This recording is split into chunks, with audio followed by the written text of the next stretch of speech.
Welcome to Cut the Bull, an insightful podcast which addresses the news of the day and the cultural issues plaguing our society, bringing logic and context to these topics and discussing solutions too real for mainstream pundits. Now, here are your hosts, Charles Love, Shamika Michelle, and Wilfred Riley.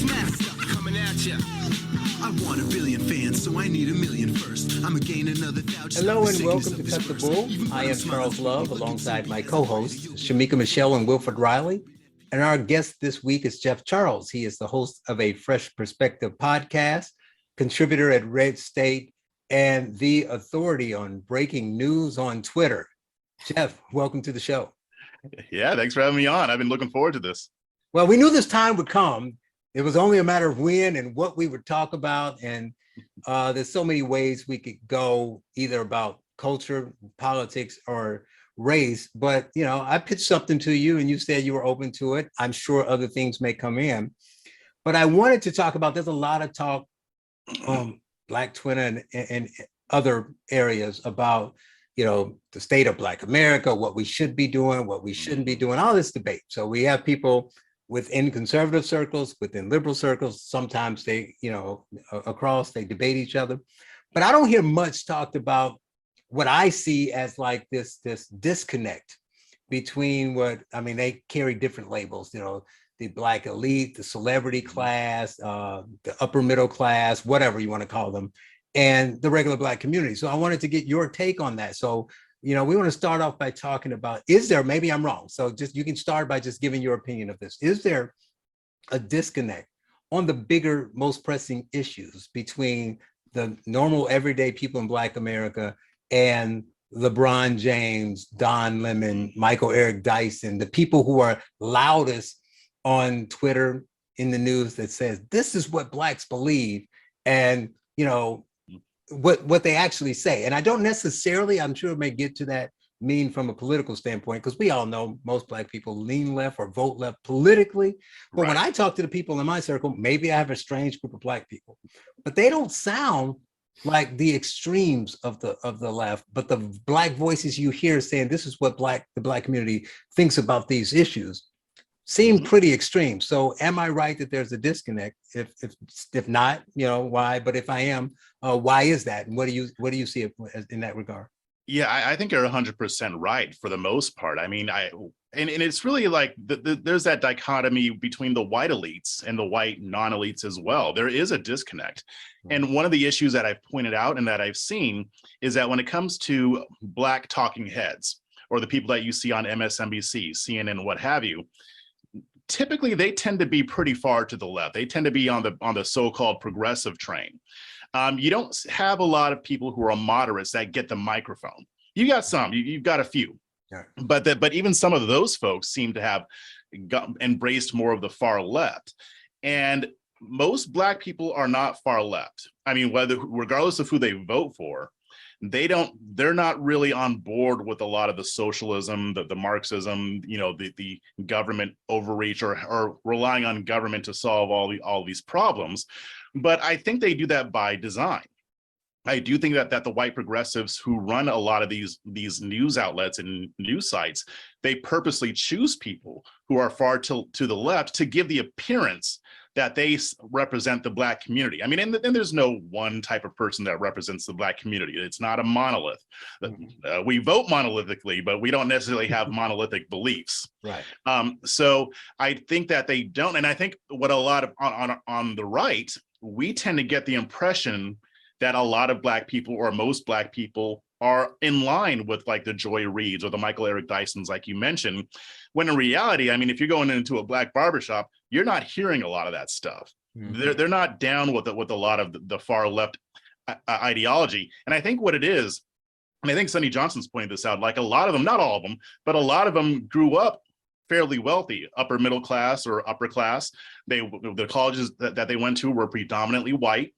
And so when it comes to these types of beliefs, they are not really in touch with the average Black person, Black men especially. Will, what do you want to say to that? Yeah, so I think that's a great overview by Jeff. I mean, now Charles, you and I, Shamika as well, we've talked about some of this, so I don't have a long rant. I agree with a lot of it. I do think that the black element of this, as he said, is part of a larger issue in the USA, which is that we don't acknowledge social class at all. We're supposed to be the classless society. We're one of the most income unequal countries on earth.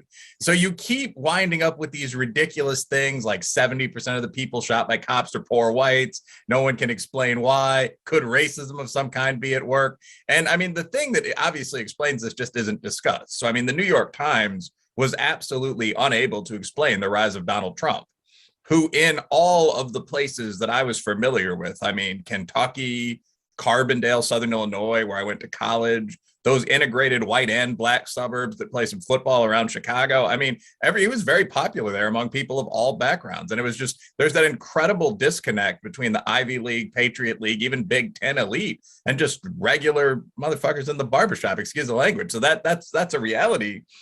I do think this is especially crazy with black people. Affirmative action may play some role here because there's that siphoning mechanism up to the very top. But I mean, like, if you go on Twitter or Insta, you see these crazy things like brothers debating vegan soul food. I saw this happen the other day on Twitter. People were talking about what the best vegan replacement for ribs was. And I mean, it was just a bizarre conversation. And in real life, you couldn't imagine Black Americans, for that matter, Italians, anyone having this kind of conversation about their native cuisine.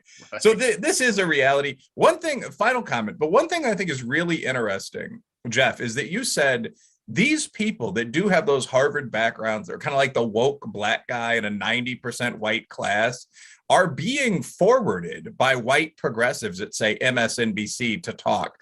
Eli Mistel, no hate for the guy personally, don't want to mispronounce his name, but left-wing wacko, I mean, is maybe the foremost example of this. But I think that's fascinating because the argument that Black guys, I mean, Charles, you're from Gary, right? I am. Yeah, people that grew up in just regular working class neighborhoods and that lean right because we own businesses are somehow like stalking horses for the white man. Right. It's kind of funny coming from the guy. Van Jones is another one, decent guys, but who've been hired by white-owned businesses specifically to play this role. Like, I'm even woker than you because I'm far to the left and I'm Black. So I think that's something that's rarely noted. And their interests are very different from the interests anyone in Gary has. Right. I got two things I thought about what you said, but I want to hear what Shamika has to say first. No, I was just going to say, I think the frustration for me is that a lot of people seem to not know what's going on. Like in the Black community, so many of them seem to be clueless with the whole transgender stuff that's being pushed in schools and on kids. And so, no, they don't mimic what some of the Black elites are saying, but they don't even know what's being said. And I think that's the frustration for me, because I'm like, you don't know that this is going on. One of my friends who's actually a registrar in the school, she got a parent that called and was asking her like some of these questions, like, is this happening in your school? Is that happening in your school? And she was clueless. And so she called me and she was like, this is so crazy, you know? And I'm like, no, it's happening in schools. And she was completely clueless because she doesn't watch, you know, she watched local news, but they don't talk about a lot of that stuff, obviously. And so that's my frustration, is that, so then they go out to the polls and they vote for some of these people that are pushing policies that I know they wouldn't agree with, but they vote primarily Democrat because they've always done it, but they don't realize that they're voting for something that they wouldn't even agree with, but because they're clueless, they're voting the same way anyway. Well, Jeff, feel free to add on to anything that they've said, but I do want to ask you one thing. Sure. I was thinking of something you said, and then Will said something about me being from Gary and people who own businesses who are just regular folks, because, you know, it's not in their business interest to believe some of these extreme policies that they label them. And it made me think of, you know, Jeff was kind enough to have me on his podcast. And we got into the conversation about grifts. You know, some people, you know, kind of joke on Twitter, but there's this serious strain that if you're on the right and you're speaking out vocally about your beliefs, that you are doing it for money. You might be doing it for attention. I might not believe it. You might have some other issues, but I find it odd that, like Will said, that guy's only doing it selling out to the white man. But Nicole Hannah-Jones is real, even though she's literally where she is because white people placed her there, right? I mean, forget about inaccuracies in the project, doesn't matter. She's been elevated, and she's, in a sense, what they do, her and Kendi and others, are worse because they're getting paid larger sums of money than the other side, but they're getting paid to call white people racist by white people, and then they're just okay with it, right? So, but they're not grifters, right? Somehow they're not grifters to get $1 million and tenure track professorships without ever teaching before. But Kendi just got $10 million from Twitter just to bounce pass off of that. I mean, like literally $10 million check, probably tax free. It went to his endowment. So I mean that's money. Right. And then a guy who gets 15 grand to speak somewhere is grifting. So talk a bit about how that plays a part. And then the piece that you said early on when you were giving us a summary, you said that it happens, the class, like Will said, the class issue. So it happens with whites too, which is totally true, hence Trump. But it's different in the sense because they're not on to, so the white guy on TV is saying that, the white elite, when he's talking, in a sense, he's not even really speaking for the poor white. He's dismissing the poor white, right? There's like, they're white, redneck, racist, and they don't know what they're doing. We need to separate from them because they're trying to take their country back from the minorities. Where the black guy who came up wealthy and went to an elite school is speaking on behalf. Look, when I go to the barbershop and when I talk to my cousins, they think the number one issue in their lives today is abortion and letting illegals get to this country. That's what they care about the most. What black people are they talking? So they are lying to you, right? So I think it's a little bit different, even though they are kind of, skewing what regular whites and regular blacks believe. Yeah, I mean, I will say what I remember you saying about Kendi. Like these people are lying because they're not dumb enough to actually believe a lot of this stuff. Maybe some of them are, but they know that black people, the average black man isn't concerned about letting as many illegals get into this country as possible. If anything, he's just as against it as your average white conservative, maybe for different reasons, but that's how people think. But what you mentioned is something that I called out a few weeks ago. And it's very telling how they react when I point this out because they're not used to it. They're used to being the ones saying it about black conservatives, that black conservatives are tap dancers, or that they just say what white conservatives want to hear. And there is truth to that. There are black conservatives whose entire platform or grift is all about that. So I give them that because they're right. I've called it out. But the thing is, they're so aggressive in calling that out. I think it's because they don't want people to see that black progressives do the exact same shit. And they've been doing it for a long time. They tap dance for white progressives all the time. They trot them out to say, to call other white people racist, like you said, so that they can have that, so that these white progressives can virtue signal in that way and feel like, oh, we're good allies. Let's hire this blackface to call white people racist and yada, yada, yada. It's the same exact thing, just different side, different politics. So they're saying what they want to say, and they're saying it for their white progressive bosses, but they're so quick to accuse black conservatives of doing it. And I think that they are aware that they're doing it, because when I call it out, you should see how emotional they get. Like I mean, I've never been on Roland Martin's radar the way I got on there a few weeks ago. Oh, like, you stole my thunder. I was going to play like I didn't remember his name. I said, I don't usually call people out. But what's the guy with no neck that was tap dancing, literally tap dancing with Hillary Clinton? Yes, but, exactly. Yeah, he did call you out, didn't he? He did, and we've like interacted a little bit on Twitter, but not really. I mean, we've gone back and forth on an episode of the Tammy Mack Show on Fox Soul, and that's it. I don't really interact with him. But when I said that, I got his attention. And I wasn't even trying to. I wasn't even thinking about him. I was talking about Tiffany Cross. I knew that he was tangentially involved with what she was saying, that they were having a conversation, but I didn't mention him at all. I didn't care about what he had to say. I saw that clip that she said, and I said, yeah, that's black progressive tap dancing, telling black men that they got to get in line, even though Democrats haven't done shit for them and have been ignoring them. I mean, even a guy I debated on Newsweek's podcast, Dr. Jason Nichols, he wrote an op-ed for Newsweek talking about how the Democratic Party ignores black men, and he got all kinds of flack for it. And I don't know if he's progressive or more liberal or whatever, but still, they're trying to keep black men in line by scolding them. So yeah, I called it out. Yeah, that's that tap dancing that I'm talking about. And they get so emotional if I use a word like tap dancer. Now, I don't go into all the Uncle Toms and Coons and all that. I don't call people that. Like, I'm not into that. The furthest I'll go is tap dancing, because that is the behavior that they are engaging in, and they know it's true. Otherwise, they wouldn't get so emotional when I point it out. They get more emotional than Black conservatives do when they get called that, maybe because they're more used to it. Right. But it is true. And the other thing, to touch on something that Shamika said, you're right. A lot of Black people don't know what's going on in these schools. And if they did, they would be pissed off. Like, I even tweeted like last week, a Black mother wishes you would tell her that you're going to trans her kid and not let her know about it. Like, that ain't going to happen. Like, I interviewed a guy named Brandon Showalter. He is a reporter for the Christian Post, and he's been covering the transing of children since like 5, 6, 7 years ago.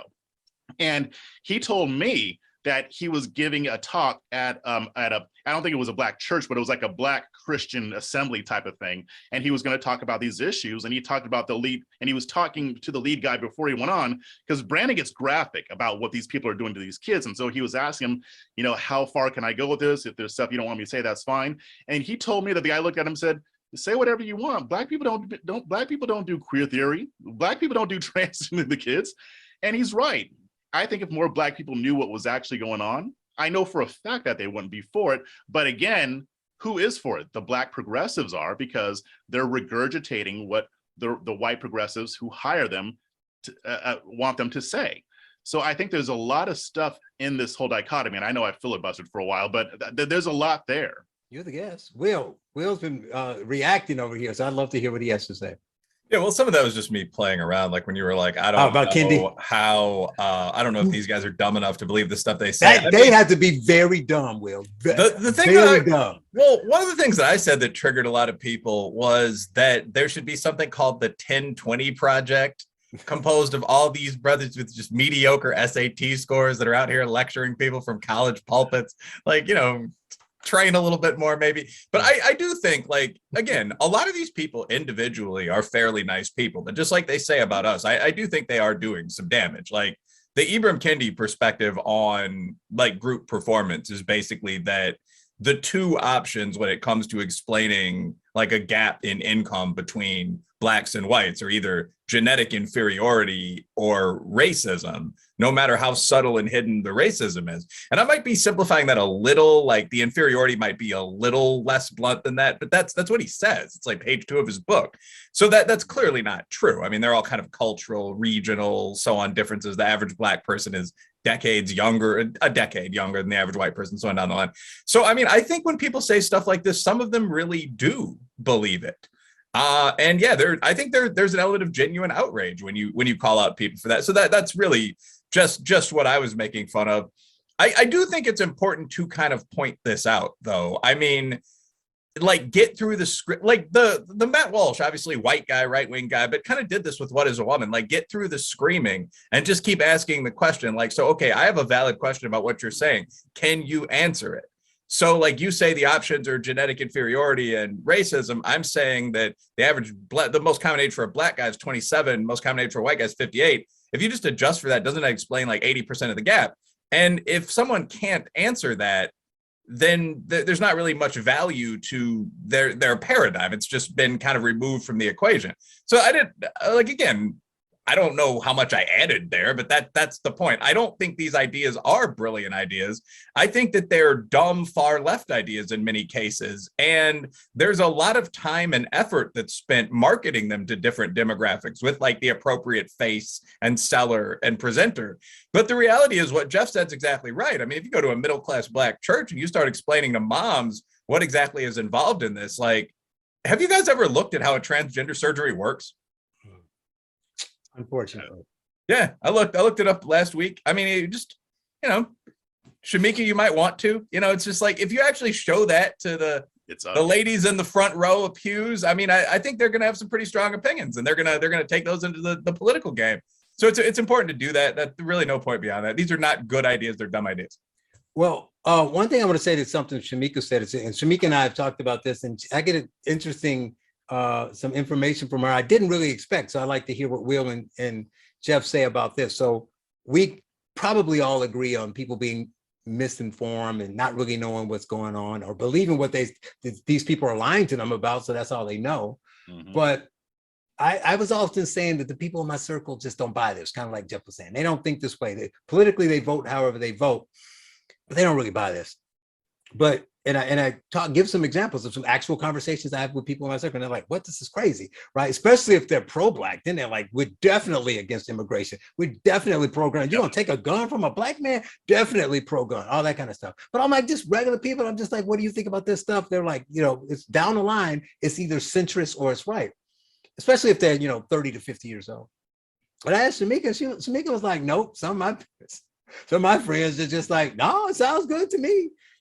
I think, didn't you tell me that you had somebody? Most of the people I talk to be honest, don't even know about it. So I love telling them this. But Shamika mentioned to somebody about the Equality Act. And what did they say, Shamika?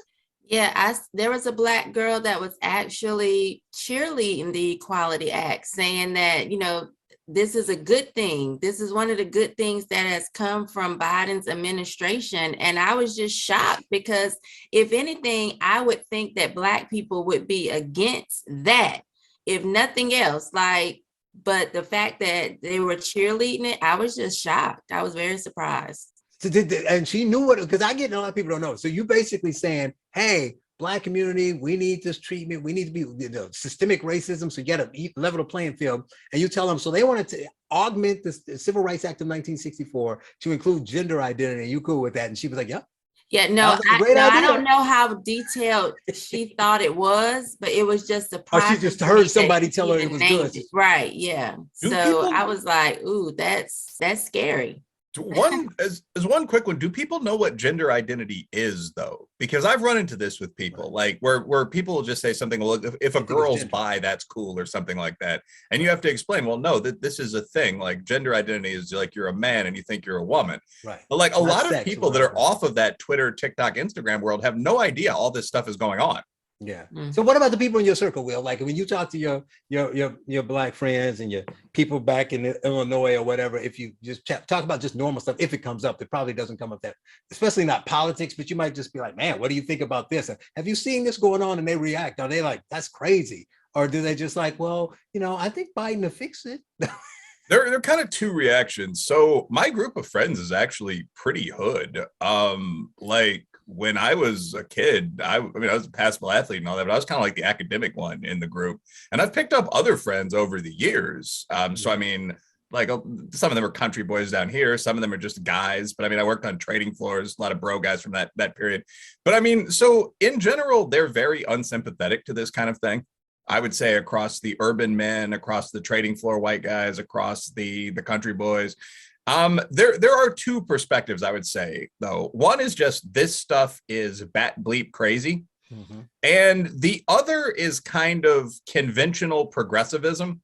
So like the wives of a lot of the people I'm describing are conventionally progressive.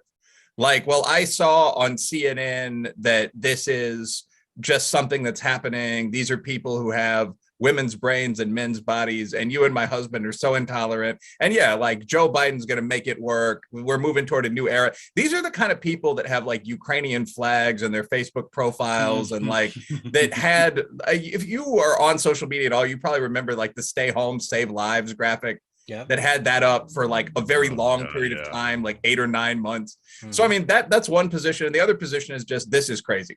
Like if you went to a bar in Appalachia, integrated location, you just started explaining gender theory. First of all, you'd probably get your ass beat. Right. Like if you just walked into a bar and started talking about any of this nonsense, people would assume you were a lunatic.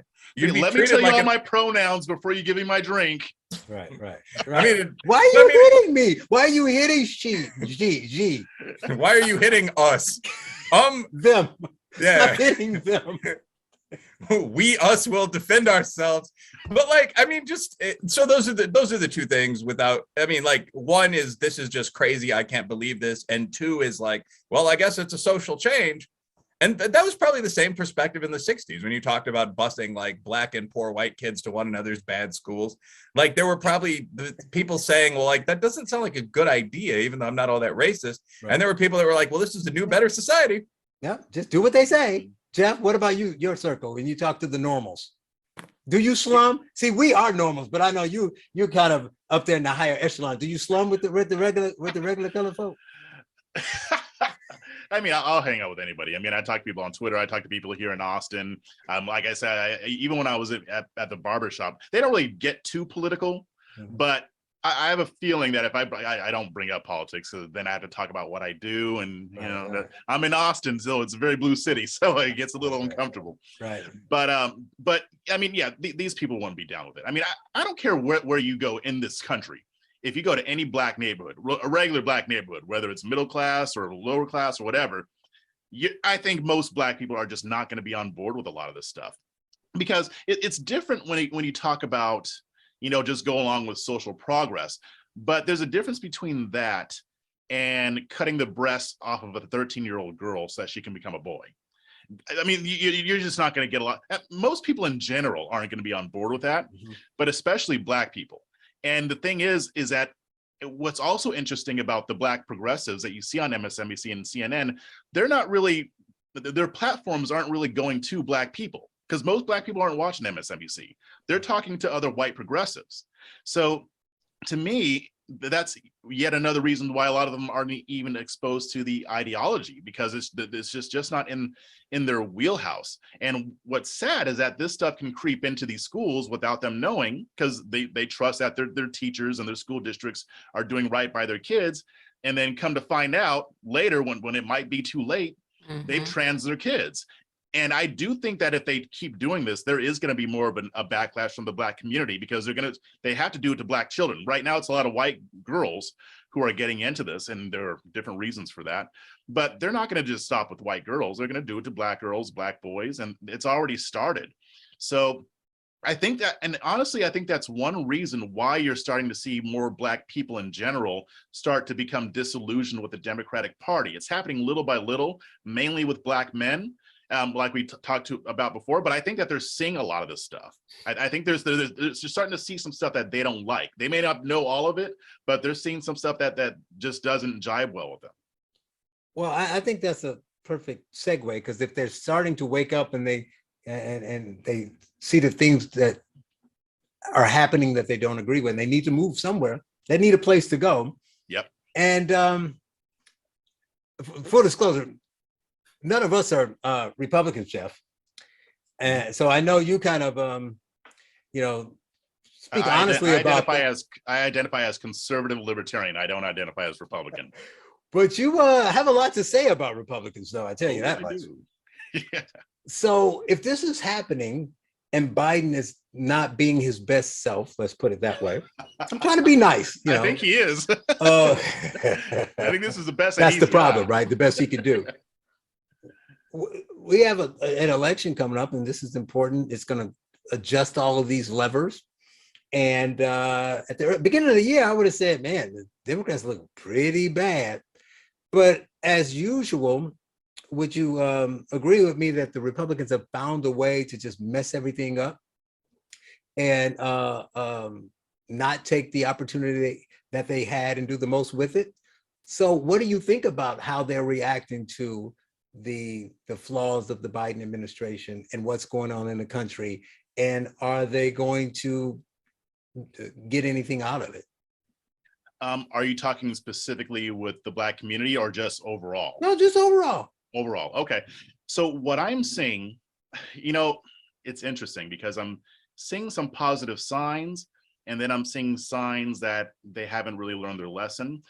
But when I see the side that's not learning their lesson, it's the establishment, it's the McConnells. The people who are learning the lesson aren't following along with that. And ever since 2015, 2016, there has been a civil war in the GOP between the non-establishment and between the old guard, represented by Bush, McCain, Romney's, those types of folks. And that really started before Trump, but Trump energized it. So now it's in full swing. And in these midterm elections, we're starting to see that. So here's an example. So House Minority Leader Kevin McCarthy came out with this commitment to America. He worked with Newt Gingrich because it kind of mirrors the contract with America that was back in '94, I believe. So this is the Kevin McCarthy, this is the approach that him and his folks want to take. They want to say, this is what we have to offer, instead of just saying Democrats suck. That's a positive sign, because I've been railing about that for years. But McConnell McConnell didn't want this whole commitment to America. He figured, well, we'll just rail on the Democrats, talk about how we're not Democrats, how the Democrats suck, they suck, they suck, they suck, and then we'll win. And honestly, that strategy would probably work for this midterm election, but it's not a long-term strategy. It's not a good long-term strategy. And Republicans, one of their biggest weaknesses is that they always take a short-term approach. So McCarthy has the right idea. I mean, I can quibble about what's in that commitment for America. I mean, I get the criticisms, but what he gets is that it's not enough to just criticize the left. You also have to put forward an alternative. I mean, I say the same thing even with the Black community. You'll say, oh, Democrats do this to Black people and whatever. Okay, so what are conservatives going to offer in that place? But it's the same thing for America. Right now, what I see is that America First, the Trumpian wing, the populist wing, is starting to win out. The establishment still has control, but if you look at who's getting elected during the primary season in the midterm elections, it's a lot of MAGA Republicans, these extremists that Biden's so afraid of. And even in New Hampshire, these guys that they elected may not even win the general election against a Democrat. And the voters probably know that, but it says something that they chose these people, even knowing that a Democrat might win, because to them, the establishment old guard isn't different enough from Democrats. So that's why we're seeing this sea change. And so I think we're having a push and pull. We've got the establishment that wants to do business as usual and keep losing because they like to lose. And then you've got the people who are like, no, we're fed up. We want change. We want to, I mean, the base is talking and we need to listen. So that's what I see. And I do think that Republicans are in a good place. So I am cautiously optimistic. I also know that conservatives and Republicans rarely miss an opportunity to miss an opportunity. So we'll see how that goes. Right. And they, and it's kind of like the Bernie bros, right? The people who were so strongly Bernie that they were like, I will sit at home and vote for the right because of the way they treated Bernie, right? So yeah, there is definitely momentum. But Shamika, what do you think about what you're seeing? I mean, you're called on to talk on a regular basis about just things in general. So do you think that the Republicans are starting to understand how they should play the game? Or are they still watching from the stands? I think they're still watching from the stands, most of them, especially like the older ones that aren't really open to the change or the new right, as people have been saying.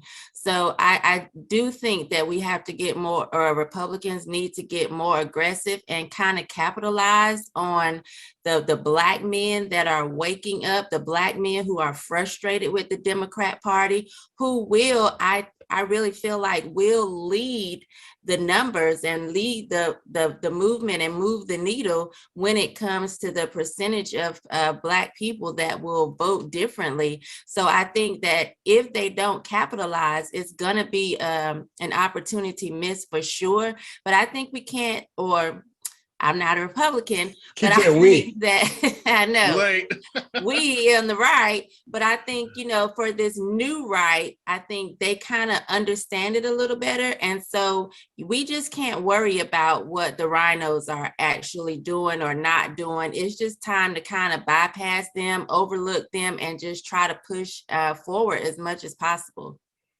Will, any thoughts?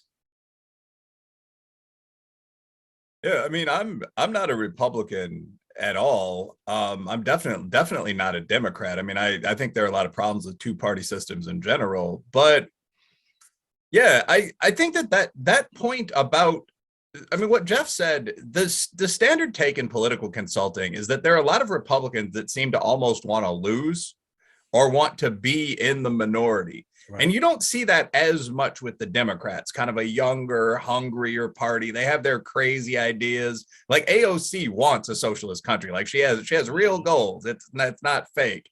With the Republicans, I mean, traditionally they've been the richer party, the business party. They're even older than the Democrats, which is saying something if you know something about Congress.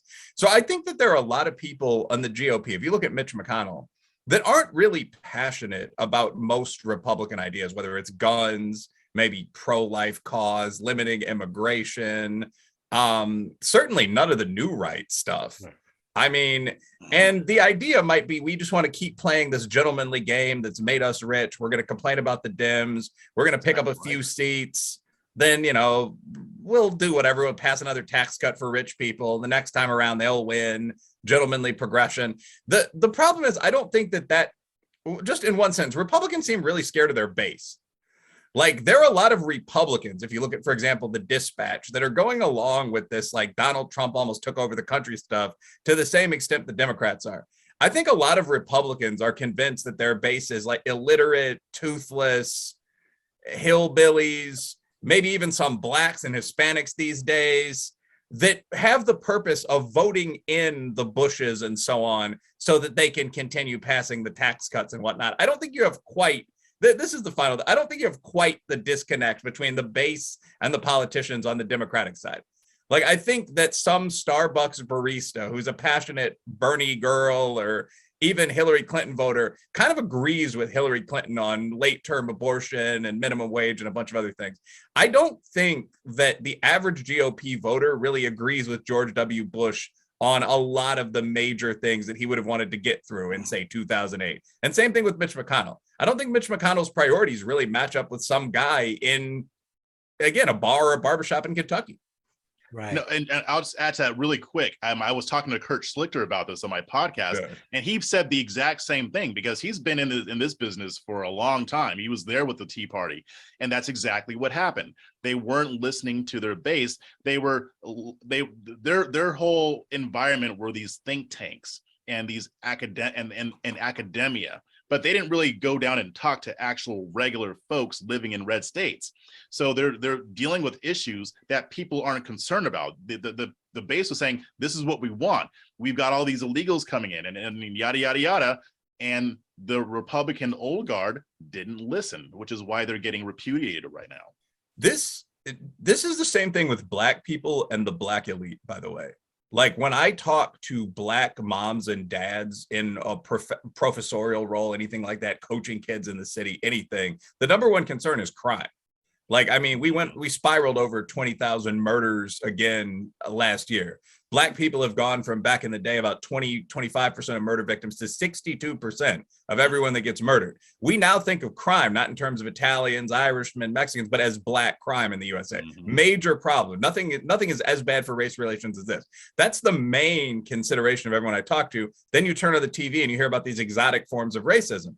It's the same thing with the GOP base versus the GOP leadership. The GOP leadership is very, very scared of the GOP base. Also, another thing, we often hear elites say this kind of stuff like, I'm socially liberal, but I'm fiscally conservative. That's exactly wrong.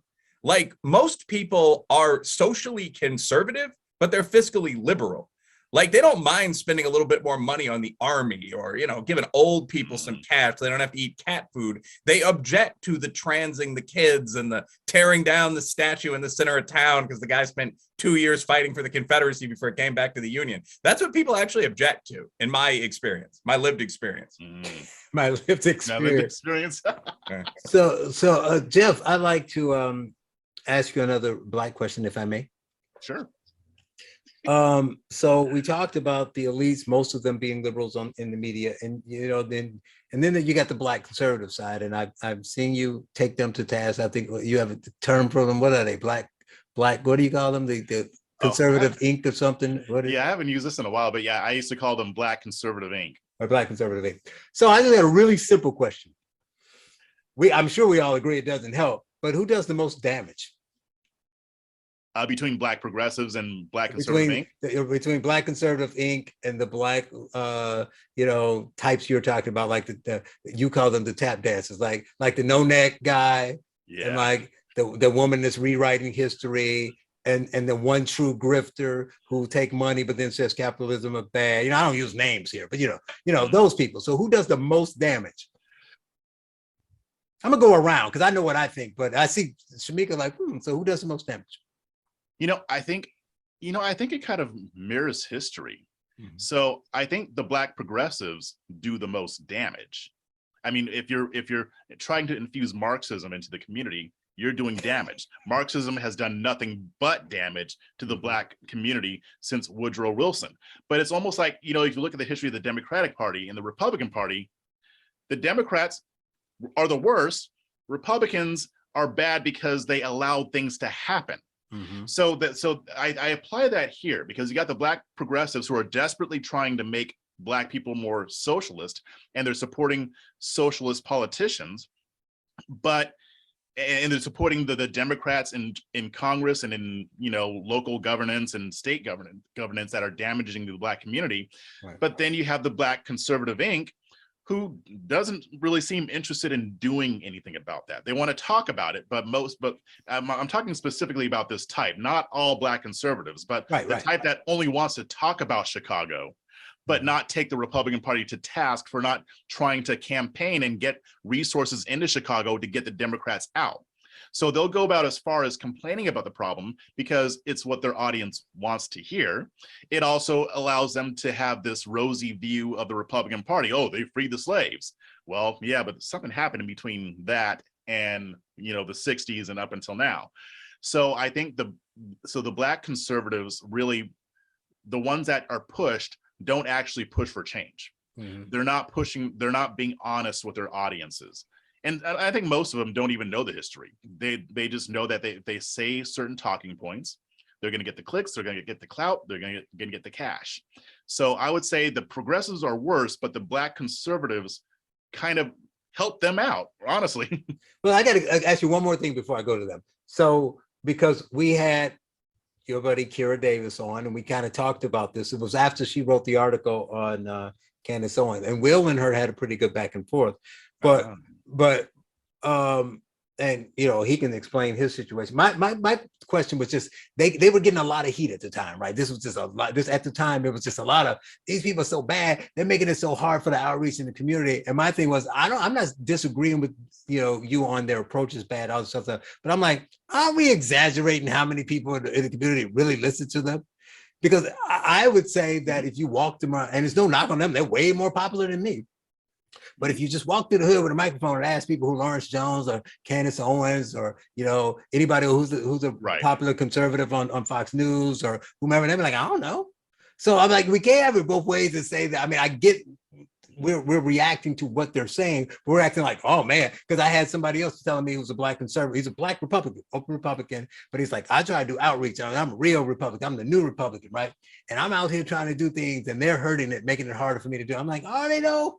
It's not like you go to the hood to do something like, well, I like you, but man, when I watch Candace Owens, it makes me run for Republican. They don't know Candace Owens. They quit lying, right? So that was my point. I was like, quit. I mean, do you really think that they're really hurting the Republican outreach that much?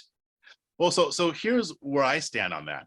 I mean, yeah, I think to a certain extent, yes, but you're right. I mean, if you're, working in, a 9 to 5, a regular 9 to 5, you're probably not even watching politics. You may not even know who Candace Owens is. And that's why I don't really focus on her in particular, because it's not just her, it's a lot of Black conservatives who do things that turn Black people off. But what I will say is that really the main damage that I think that they do isn't necessarily in that, because they can also look and see Black conservatives who don't do that. And now that there's alternative media, there's more of us out there. So there are alternatives. But I would say it's mostly in misleading the conservative audience, which happens to be mostly white. They mislead the Republican Party and the white conservatives about the Black community. They portray Black people in a way that is not accurate. So there's no sense of holding the conservative movement accountable. I mean, back in the day, like when it started going this way, where the Republicans started pulling away from Black people, you had a lot of Black conservatives saying, yo, Republicans, you need to go back to being the party of Lincoln. They would hold them accountable. They would call them out, and they would say, no, you're not doing the right thing. You're abandoning the Black community. You're signing on to this racist whatever, and this is in the past, obviously, but we don't really have that anymore. So I think the main damage is in almost making it harder for the conservative movement to become a political force that Black people might want to consider, if that makes sense. They reaffirm a lot of the mistakes and a lot of the misconceptions that honestly is one of the reasons why white conservatives get called racist all the time. Not saying it's fair, but that's how politics works. So I think the damage is more in that area, more than so much turning off Black people directly. All right, Shamika? So I do have a question. Please don't let me forget that I have a question because I'll forget. I think the Black progressives are more damaging because they're the ones that actually have their hooks in, and they're the ones that are actually kind of leading the narrative and kind of telling Black people, you know, this is what you need to be paying attention to, or this is what's happening, or that is what's happening. And most of the time it's lies, but because they are the ones that are trusted by the Black community, they're the ones that are going into the churches and the schools, or, you know, they twirled the flag with your mom in the band, and, you know, this one used to be a cheerleader, or you know, these are the people that they trust. So it's very hard to kind of sometimes get in another way of thinking because the people that they trust are saying ABC. So when you come in saying something different, it's like, but I don't know you. You know, I know this person that I went to church with, or I know this person that I went to school with, or this politician that comes into our church every election cycle. Like, even if they're a different color, they're coming. We see them. They're passing out the book bag and the fish at the fish fry and having the cookouts in the hood and, you know, whatever. So I think they do the most harm because a lot of times they're just trying to push their agendas, which are harmful to Black people. But because they have their hooks in, it's kind of difficult for us to kind of sometimes get another way of thinking to them. You made a really important point, but if I Doesn't show say up. something, are you going to forget your question? No, I won't forget it. Let me write it down. Because though. that's another thing I didn't think about. There's a layer beneath. So even if you take the Black conservative think, as you call them, and you can take the no necks and the grifter and the, I didn't say names, it should be okay, right? And whatever negative input that they have, Shamika just made a really important point. When you go down a layer, they don't really have that on the other side. So talking about Gary or Chicago or wherever, right?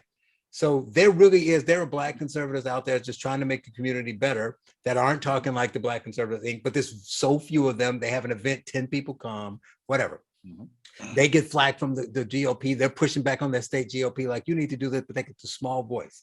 So that's the mini Black conservative of note, right? Not even the ink, just even the positive ones, right. The people with the platforms. That's the mini conservatives. The mini liberals have the Black radio, right? So in Chicago, WVON, you get all these people who aren't nationally celebrities, but they're on Monday through Friday in the afternoon or at drive time saying the same thing that those people are saying, right? So these are the people, so they may not, so these people that I know who don't listen to CNN or Fox News or watch cable news, some of them do listen to local radio and local TV. So they know these guys, they're speaking the same way. So they're in the church, the pastors are speaking the same way because they're not, you know, doing what they're supposed to be doing.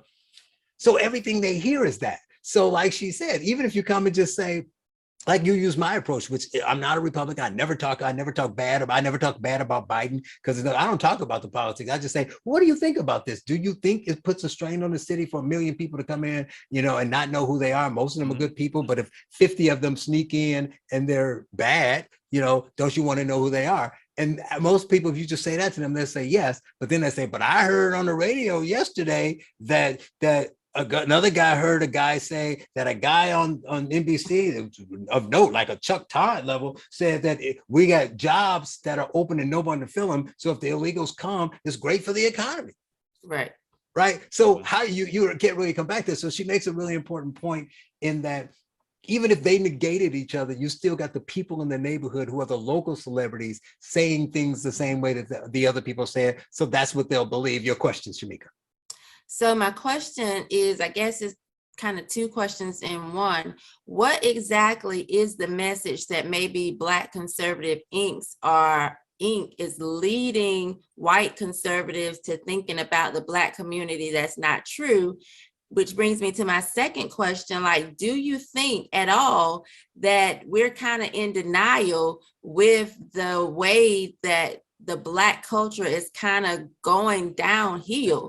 And so we kind of have this whole, let's keep that within the family. But it's like, it's not in the family now. It's all over social media. It's all over the news. Like, at some point, you know what I'm saying? We can see that it's oozing blood. We got to stop lying like, that ain't blood. That's just ketchup. No, it's blood. Like, we're oozing pus and blood.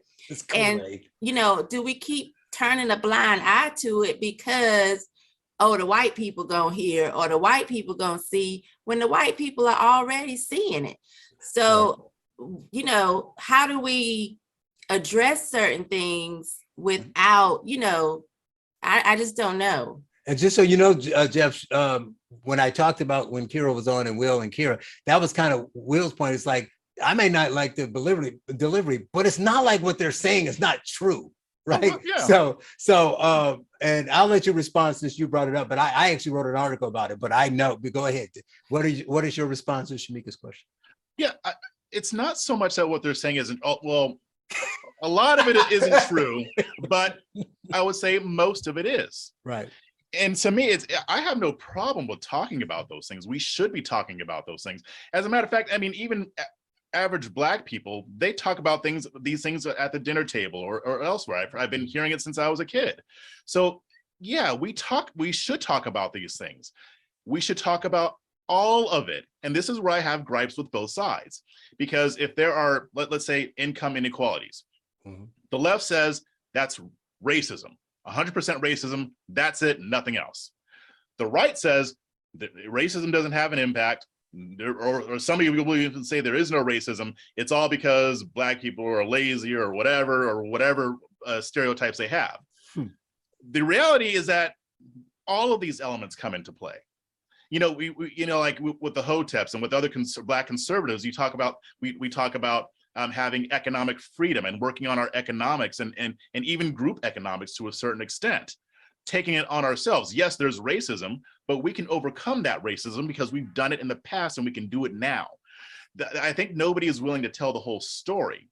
So yeah, if we're talking about crime, we should be talking about crime. But my gripe with the Candace Owens is, I don't really like mentioning her name. I haven't talked about her in so long, but it's not just her. But they'll call. Who else is it, Jeff? I'm not listening off names. No, but they'll call out the problem, but again, they're speaking to a mostly white audience. They're not actually talking to Black people about these things, and they're not trying to offer much in the way of solutions. But then you have Black conservatives who do talk about these things and do push for solutions. Like my friend Deontay Johnson, he works towards solutions as well. So I think that the issue is that I'm losing my train of thought. I'm getting old, guys. I'm getting old. I think, yeah, we should talk about all of those things, but are we talking about them because we want to move towards a solution, or are we talking about it to get clicks?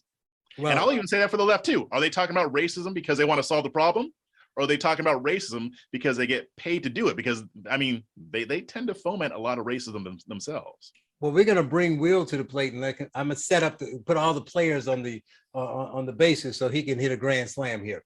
So what I think is it goes to nuance and the facts and understanding what it means, which is what Will talks about a lot. And so what I was talking about, what I wrote, my point was the problem we have is that some, can't say everybody on the left and right, it's what they believe that it means. So it's really a really negative view of Blacks in general. So the left will say that you talk about crime, they'll say Blacks are committing crime because, we might have talked about this before. Blacks are committing crimes because of systemic racism and because society is against them and because of these things they put into place for years. And that's the reason why they're committing crimes. Some on the right will say, well, Blacks are X times the percentage of whites likely to commit a crime. So Blacks are violence and this, that, the other. And it's not just about how they're saying it. What they're missing, the point is they're missing the realities of the numbers. They're missing the fact, no one's talking about the fact that yes, the percentage is higher because it's really low of the number of whites that commit violent crimes. But of the percentage of Blacks, there's a very small percentage of Blacks committing violent crime. So what it does is it seems that, well, we got to get this crime in order, which we do, Shamika. But then they'll say, well, Black people are just violent. Look at all this. Look at the viral videos. Look at this. And you say, okay, how many Black people are locked up for a violent crime? And you're like, I don't know, 200-something thousand. Okay, what percentage of 40 million is that? Yeah. Right? It's a really small percentage. So most of us, even in the Black community, just like most Americans, aren't committing crimes. So what it does is, and they do it on both sides, what it does is it makes, whether you're liberal or conservative, it may change what you think the solution is. But on both sides, they're saying, well, Blacks are poor, Blacks are uneducated, and Blacks are violent. So that's what they're wrong about. So if you keep saying it's like Black on Black crime, it's a problem. It happens more often than other types of crime. But you can talk about that without painting the picture that Blacks are violent. It's not a Black thing. Yeah, it gives a narrative that all Blacks out here commit, or poor people. Poor people have to steal because they don't have money, but most poor people don't steal. So those who are stealing for some other reasons, they're not trying to feed their family. Will. Yes, I mean that was all well said. I do think that there are a lot of elephants in the room we can't ignore here. I mean, so in terms of talking about racism, of course there's racism, but I mean, I would argue that in structural institutional racism has nothing to do with contemporary income as versus wealth gaps. And we've had pro-minority affirmative action in the USA for 50 years. The richest groups in the country are Asians and Nigerians and so on. Richest white group is Jews, who've been known to suffer a little bit. And I mean, they're also, when you get into this racial stuff, like there are differences in performance between groups that we really have to talk about. So like the white homicide rate, which is quite high by European standards, is 3 per 100,000. The Black homicide rate is 28 per 100,000. Although, again, that's a dramatic recent, that's not genetic, it's not caused by racism, it's a dramatic recent increase. I looked at some Philly data the other day, and as far as I can tell, middle part of the past century, it was like 7 per 100,000. So it's higher than the rate for whites, which is then like 4. But through the Great Society, through all this help we've gotten from the political left, I mean, we've seen that jump 400%. So, I mean, that's crazy. That's the storyline there. So we can't ignore it. We can't play it off on genes or racism, which don't explain it. So I think that gets to the point, Charles, Jeff, you guys have been making, Shamika, that you need some context for this. So one, I think the old explanations don't do very well. 2, you can't ignore the elephants in the room. But 3, you do need to provide context. And I find that on the right and the left, this is actually what I try to do as a researcher and as a speaker. To the extent I have a brand at all, it would be kind of numbers, context, and occasional, perhaps accidental wit. But I mean, like, context is pretty rare.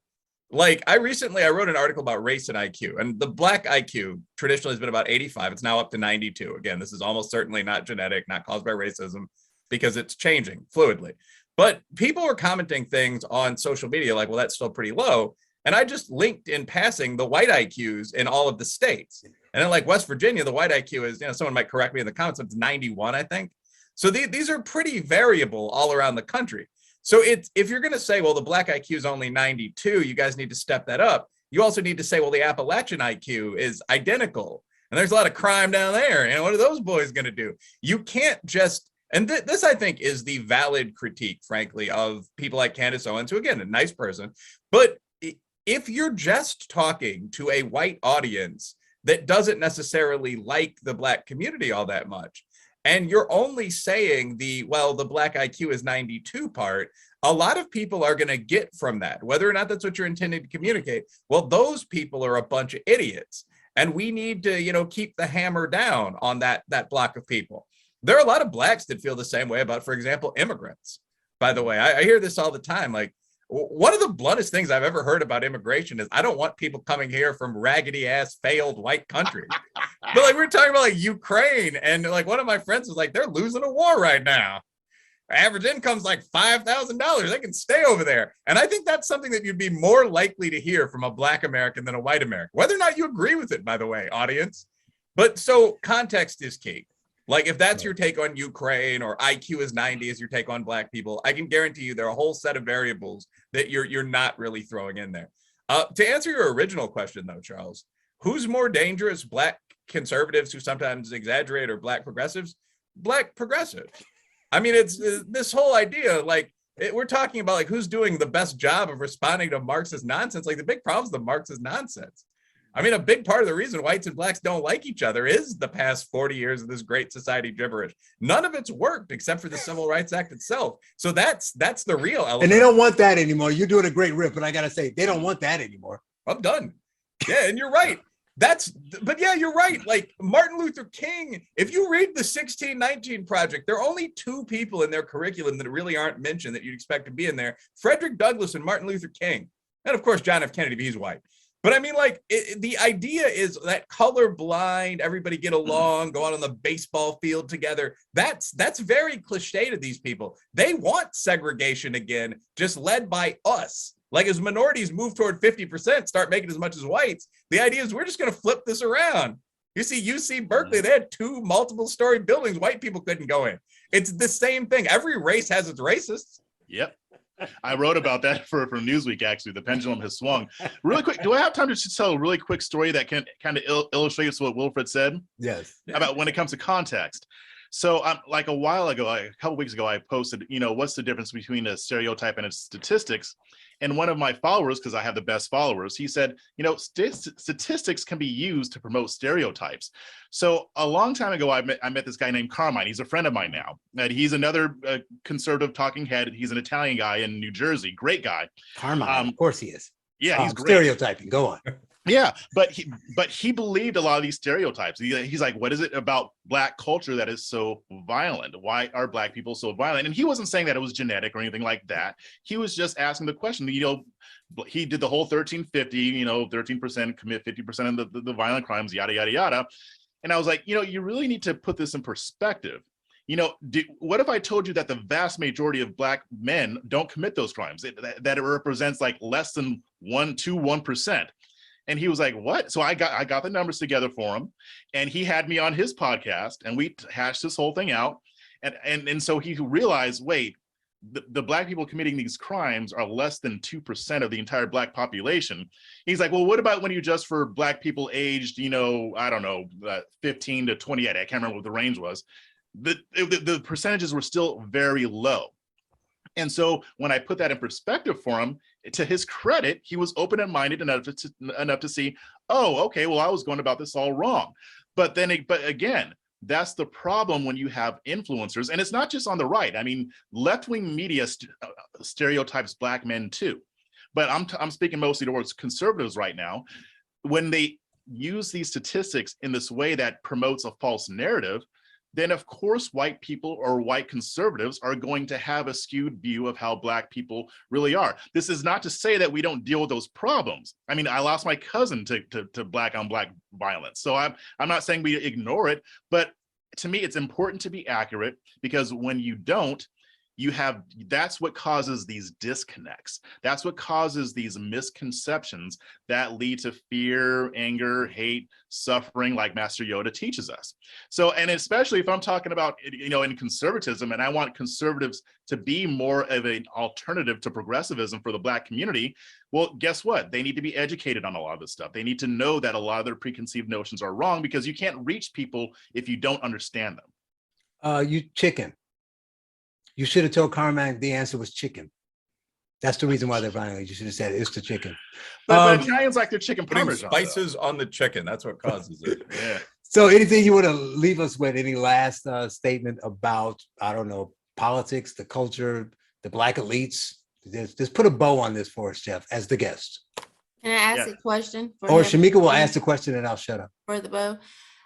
Do we think, or has there been studies, and that I'm just unaware of, that we would have been better off if we would have remained segregated? I've always wondered that. I haven't. If you get the equal, would you get the equal part?